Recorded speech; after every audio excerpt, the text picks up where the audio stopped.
வணக்கம்.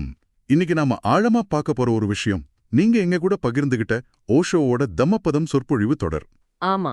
அதிலிருந்து 28வது audio. Correct. இதுல பேராசை, துறவு, அப்புறம் விழிப்புணர்வு பத்தி ஓஷோ சொல்ற சில விஷயங்கள் உண்மையிலே நம்மள ரொம்ப ஆழமா யோசிக்க வைக்குது. நிச்சயமா.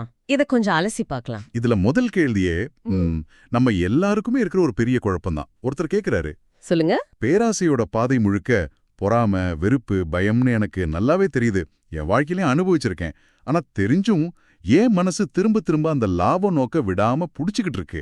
ஆ இது ஒரு அடிப்படையான கேள்வி. வாங்க இதுக்குள்ள கொஞ்சம் ஆழமா போவோம். ஓஷோ இதுக்கு சொல்ற முதல் பதிலே ஒரு மாதிரி தலைகீழானது.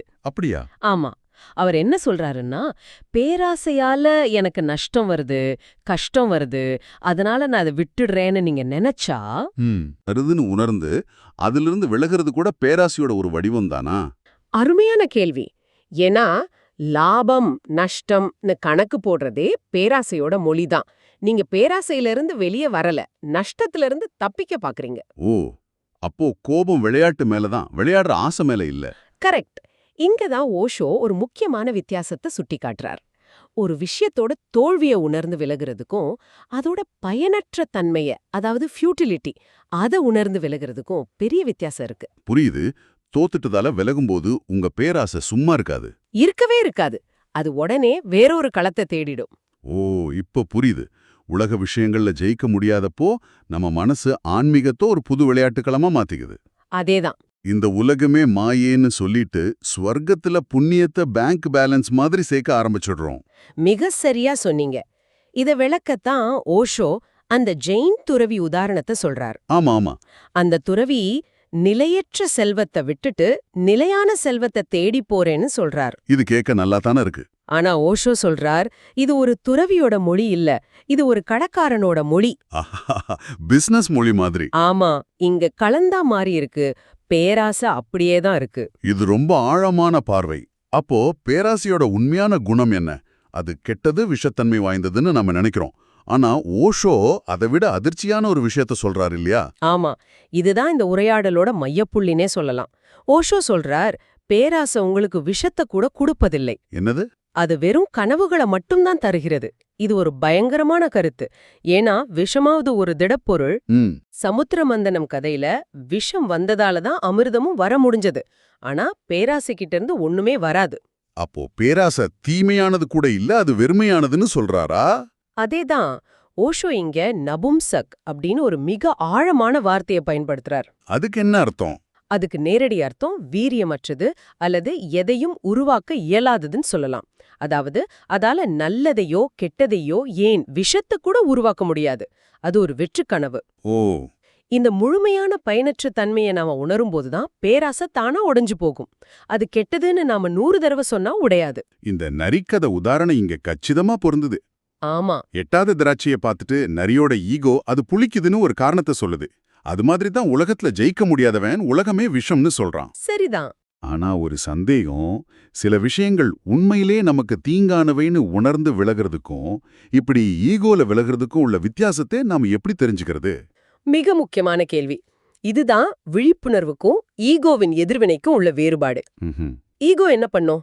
அது உடனே ஒரு தீர்ப்பு எழுதும். இது புளிக்கிறது, இது கெட்டதுன்னு முத்திர குத்திடும். ஆமா. ஆனா விழிப்புணர்வு தீர்ப்பு எழுதாது. அது ஒரு சாட்சிய போல கவனிக்கும். ஓ, எனக்குள்ளே இந்த ஆசை எழுகிறது, இந்த ஆசையால் என் மனதில் இந்த எண்ணங்கள் வருகின்றனன்னு வெறுமனே பார்க்கும். ஆமா, உள்ளே நடக்கிற நாடகத்தை அப்படியே பார்க்கறது தான் விழிப்புணர்வு.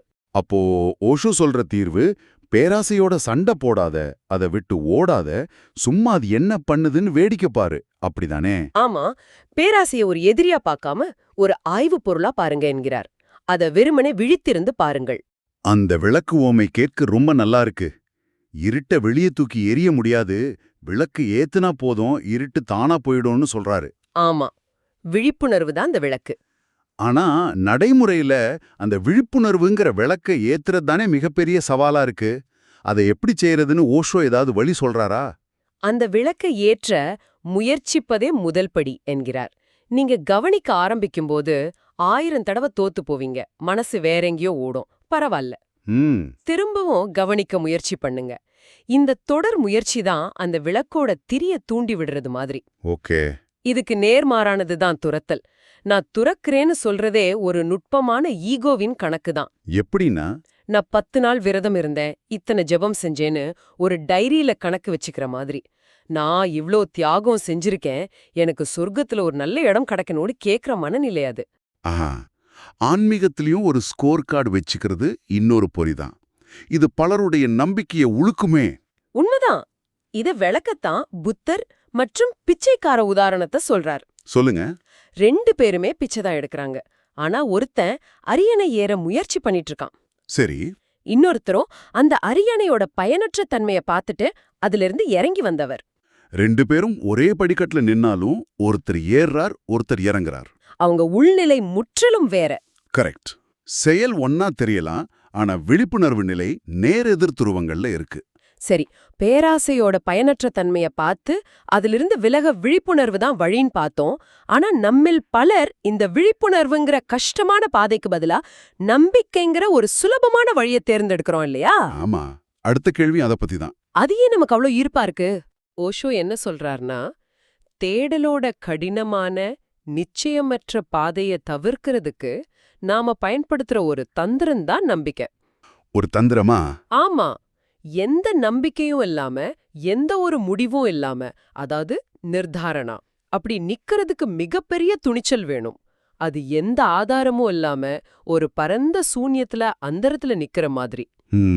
அந்த பயம். அந்த பயத்திலிருந்து தப்பிக்கத்தான் நம்ம கடவுள், நாத்திகம், தேசியம், ஒரு அரசியல் கொள்கைன்னு ஏதாவது ஒன்னு சட்டுன்னு பிடிச்சுக்கிறோம். அது ஒரு பாதுகாப்பு போர்வை மாதிரி இல்லையா? வாழ்க்கையோட நிச்சயமற்ற தன்மைய பார்த்து வர்ற பயத்தை மறக்கடிக்கிற ஒரு போதை. மிகச்சரியான வார்த்தை. ஓஷோ அதே தான் சொல்றார். நம்பிக்கைகள் ஒரு விதமான போதை. இத விளக்க அவர் சொல்ற அந்த ரயில் கதை ரொம்ப சுவாரஸ்யமானது. சொல்லுங்க. ஒருத்தர் ரயில்ல ஏறி இது லண்டனுக்கு தானே போகுதுன்னு சந்தேகத்தோட கேக்குறார். கண்டக்டர் ஆமான்னு சொன்ன பிறகும் அவருக்கு முழுசா நம்பிக்கை வரல. சரி, கொஞ்ச நேரம் கழிச்சு இன்னொரு பயணி அதே கேள்வியை கேட்டதும் இவர் கோபத்துல கத்துறார், கடவுளே, நீ என் சந்தேகத்தை மறுபடியும் கிளப்பி விட்டியன்னு. இது அவரோட சொந்த சந்தேகத்தை தான் காட்டுது. அவர் நம்பிக்கையே ஒரு போர்வையா போர்த்தியிருந்தாலும் உள்ளுக்குள்ள சந்தேகம் எரிஞ்சுக்கிட்டு தான் இருக்கு. அதேதான். ஆகவே உண்மையான பாதை நம்பிக்கை அல்ல, விழிப்புணர்வு, சஜக்தா. எந்த பிடிப்பும் இல்லாம சூன்யத்துல நிக்கும்போது ஒவ்வொரு அடியையும் நீங்க ரொம்ப கவனமா எடுத்து வைக்கணும். இந்த கவனம் தான் சத்தியத்தை நோக்கிய பாதை. அப்போ நோக்கம் சரியான வரைபடத்தை கண்டுபிடிக்கிறது இல்ல, வரைபடமே இல்லாம நடக்கிறதுக்கு தைரியமா இருக்கிறது தான்.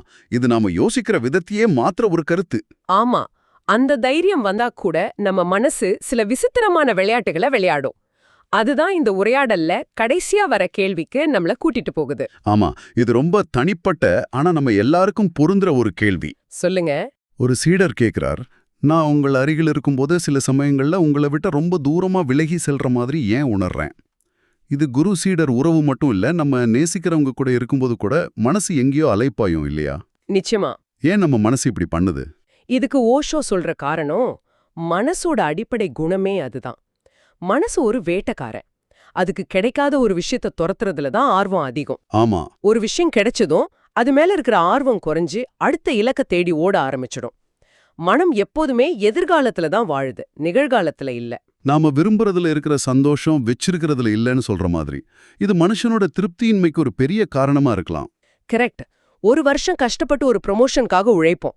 அது கிடைச்ச அடுத்த நாளே அடுத்த ப்ரமோஷனை பத்தி கவலைப்பட ஆரம்பிச்சிடுவோம். உண்மைதான். இதுக்கு ஓஷோ சொல்ற தீர்வு கேட்கறதுக்கு ரொம்ப எளிமையானது, ஆனா செய்யறதுக்கு ரொம்ப கடினமானது. நிகழ்காலத்துல முழுமையா இருங்க அப்படின்னு சொல்றாரு. நிகழ்காலத்தில் இருப்பது. ஆமா, நீங்க குளிக்கும்போது உங்க கவனம் முழுவதும் குளிக்கிறதுல மட்டுமே இருந்தா அந்த குளியலே ஒரு பிரார்த்தனை ஆகிடும்ங்கிறாரு. நீங்க என்கிட்ட இருக்கும்போது முழுமையா என்கிட்ட இருங்க, அப்போ அந்த தூரம் தோன்றாது. அப்போ இது உடல் ரீதியான தூரம் இல்லை, மன ரீதியான தூரம். நம்ம உடம்பு எங்க இருக்கு, நம்ம மனசு எங்க இருக்குங்கிற இடைவெளி தான் இந்த பிரச்சனைக்கு காரணம். ஆமா, அந்த இடைவெளியை குறைக்கிறது தான் உண்மையான ஆன்மீக பயிற்சி. மனம் கடந்த காலத்தையோ எதிர்காலத்தையோ நாடாம அந்த நிகழ்கணத்துல முழுமையா இருக்கும்போது பிரிவினைக்கான உணர்வே எழாது. அந்த அருகாமை உண்மையானதா மாறும். ஆக இந்த ஆழமான பார்வையிலிருந்து எனக்கு புரியுற முக்கியமான பாடம் என்னன்னா, உண்மையான மாற்றம் நம்ம ஆசைகளோட சண்டை போடுறதுனாலயோ அல்லது அது துறக்கறேன்னு சபதம் எடுக்கிறதுனாலயோ வர்றதில்ல. இல்லவே இல்ல. நம்ம மனசோட விளையாட்டுகளை பேராசை, ஈகோ, நம்பிக்கைக்கான தேடல், எந்த விதமான தீர்ப்பும் இல்லாம ஒரு சாட்சியைப் போல முழுமையான விழிப்புணர்வோட பார்க்கறதுனால மட்டும்தான் வருது. அருமையா தொகுத்தீங்க. இது ஓஷோவை புரிஞ்சுக்கிறதுக்காக மட்டும் இல்ல. இது உங்களுடைய மனதின் நுட்பமான விளையாட்டுகளை உங்களுக்கு காட்டுற ஒரு கண்ணாடி. ஆமா, உங்க மனசும் இதே போலதான் செயல்படுதான்னு உங்களையே கேட்டுக்க இது ஒரு வாய்ப்பு. நானும் ஆன்மீக கணக்கு போட்டுக்கிட்டு இருக்கேனா நீ யோசிக்க வைக்குது. தோல்விகளை எண்ணி வருந்துறதை விட அந்த ஓட்டத்தோட பயனற்ற தன்மையை காண்பதே ஞானம். இது ஒரு பெரிய படிப்பினை. உங்களுக்கு ஒரு சிந்தனை. ஓஷோ சொல்றார், சத்தியம் என்பது முன்பே வரையப்பட்ட வரைபடம் அல்ல, நீங்கள் நடப்பதன் மூலம் உருவாக்கும் பாதை என்று. நம்பிக்கை என்பது மற்றவர் வரைந்த வரைபடம் என்றால், விழிப்புணர்வு என்பது வரைபடம் இல்லாமல் நடப்பது. இன்று உங்கள் வாழ்க்கையில் எந்த சிறிய விஷயத்த விளைவை பற்றிய எந்த முன்முடிவும் இல்லாமல், எந்த வரைபடமும் இல்லாமல் உங்களால் ஆராய முடியும்? நல்ல கேள்வி. அது ஒரு உரையாடலா இருக்கலாம், ஒருவேளை உணவா கூட இருக்கலாம், அல்லது ஒரு சின்ன வேலையா கூட இருக்கலாம். அத ஒரு முறை முயற்சி செய்து பாருங்களேன்.